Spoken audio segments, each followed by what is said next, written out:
What up, people? Welcome to the Push Up All Black Show. I'm your host, Christian. This is the Bearscast for Week 3. The Chicago Bears beat the Washington Redskins 31-15.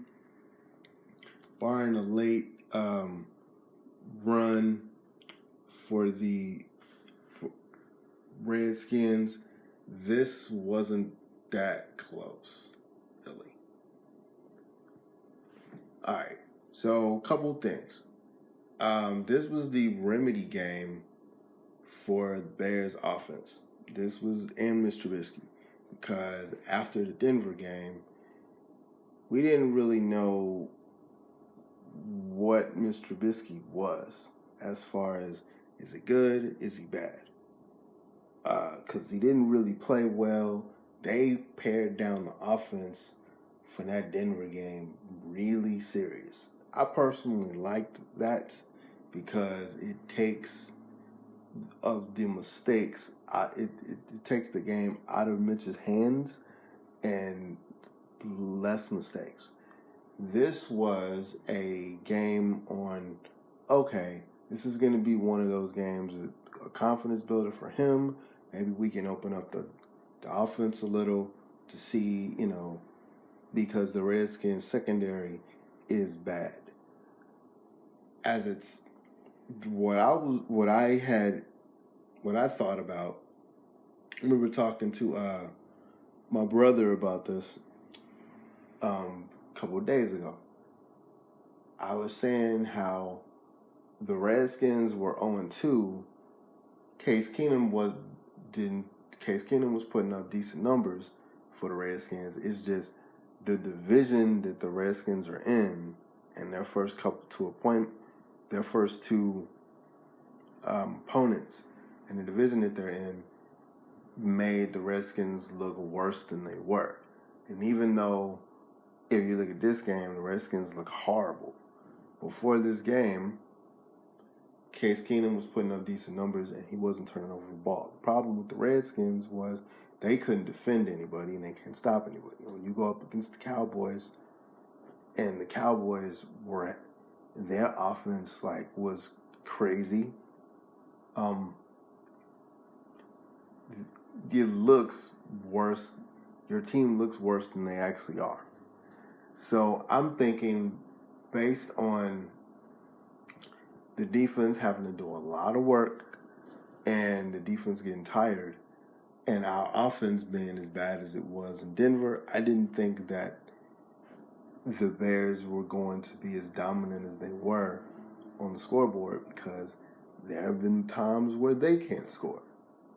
So I figured the Bears were going to win, but I was like, defense would have to play perfect and they'd have to take the ball out of Mitch's hands again. I didn't have confidence that the Bears were going to snap off like they did and win against the Redskins.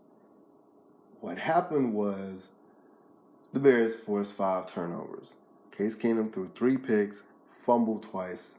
He was rushed. He was hurried. Now, to the Redskins' credit, Jay Gruden made adjustments and they were able to get a touchdown in, and they were able to have a late run in the second half.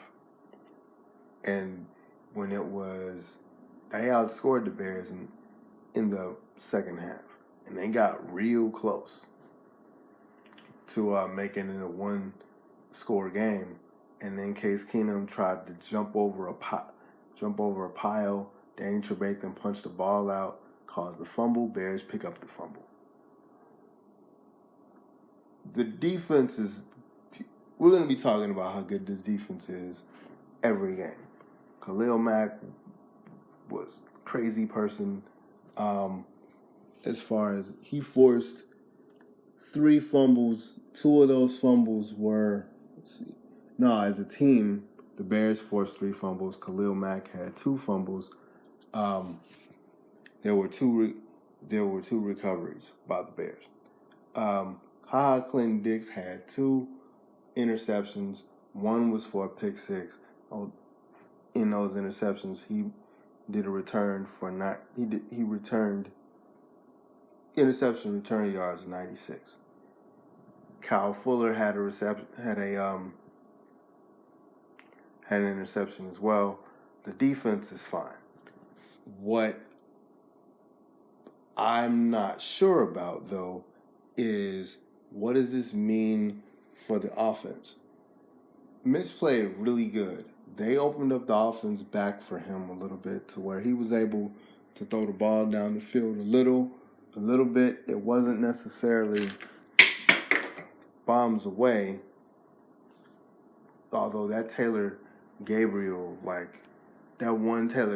touchdown where they had to review it to see if he got in, that was cool. That was a pretty catch, and it was good footwork on him to stay in bounds. And they were able to they were able to give the ball to David Montgomery and David Montgomery and Mike Davis toward the end, and basically keep the ball out of the Redskins' hands in the fourth quarter. They were able to cement the win. I don't know what this means for the rest of the season, though. If offensively, if this is what they have to do, meaning, let's see how I can formulate this thought. They still made sure that Mitch didn't really do a lot of mistakes. There was a lot of quick passes. There was a lot of intermediate passes. There was a lot of balance in the receiving. Nobody had over 100 yards. Taylor Gabriel had 6 receptions. Allen Robinson had 6 receptions. David Montgomery had 3. And no one had over 100. No one had 80 yards. It was pretty balanced, and Montgomery was able to run the ball. They weren't really asking him to be the hero. I think Booger McFarland was like, be the point guard, distribute the ball from the quarterback position. Don't try to be the hero. Yeah, do that. This was a good game for Mitch. This was a good game for the offense. Saw a couple trick plays. There was a couple of defensive penalties in one of the Redskins drives that was a little bit concerning, but Redskins didn't really get a chance to do anything. There wasn't a lot of offensive penalties, so everything was good there. So the Remedy game, cool. It looked better than it was. It looked really good today. The offense looked real good today. The offense looked measured today, and it seemed like Mitch was comfortable. And it seemed like Nagy called plays to where he didn't put Mitchell Trubisky in a bad situation to where he was just asking him to do stupid stuff. I think the test would be the Vikings. Not because I trust the Vikings offense, but the Vikings offense kind of reminds me of the Bears offense, meaning that there's talent there, but do you really trust Kirk Cousins? There are games that Kirk Cousins is a world beater, and then there are games where he's not. And if the Bears secondary can play like they did today, because the rush is there, and if Kirk Cousins is under pressure, then the Bears are going to be taking the ball away. It's not just going to be, we're going to be stopping people. The Bears are going to be taking the ball away, and the Bears are going to be scoring defense. So the test for me would be the Remedy game is cool. This is cool. It's cool to see Mitch playing well. It's cool to see, everybody, the offense doing well. But it's the Redskins, and they don't really. They're rebuilding. The secondary wasn't good. That's why everybody thought it was going to be a Remedy game, and they're last in their division. Now, the division is a tough division, but the Vikings game next week is a very important game to me because I don't trust the Vikings. The Vikings are basically, like I said earlier, Vikings are basically us. Defense is good. They spend a lot of money on the defense. The offensive talent is there. The quarterback is kind of iffy. I watched Kirk Cousins for years. I don't trust that dude. Never have. Always said I don't trust him. Watched him when he was playing for Washington. There's a reason why Washington let him go and test the free agent market. So next Sunday against the Vikings, that's the test. This was cool. I'm glad that they won. You know what I'm saying? Made quick work of the Redskins. Everything's fine. But let's see what goes on next week. That's basically it, man. There's really nothing to really complain about at all. It's played good. They ran toward the end. I will say one thing though, and this is something that's I'm noticing about the Bears running game. They got to figure out how to get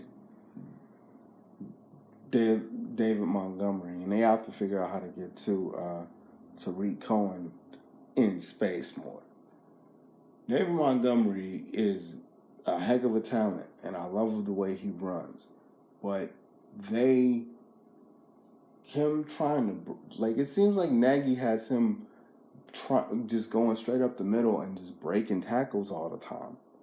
And Cordell Patterson is basically doing the same thing. Now, this game, they had him in kind of they had him under center, in the quarterback position, and they did a counter for him. That was a carry for I think about 8 yards and a first down. But they need to figure out how to get their running backs in space, because I think it'll be more. I think the running game will look better if you don't just hand the ball out to David Montgomery every game, every carry, and just have him try to run over 3 people. That dude's a heck of a talent, and he can break tackles. That was one of his big strengths coming out of college. But that dude ain't Ezekiel Elliott, man. And that dude isn't as fast. He's not as big as I don't even think he's as big as Jordan Howard is. So that's the one thing I'm noticing that is a consistent thing with the Bears. The running game is just, we're just gonna hand the ball to David Montgomery and hope that he breaks one and he runs over 2 or 3 people. That's cool. But that's about the only bad thing that I saw today. Anyway, I will definitely see you guys next week after the Vikings game. I'm outie.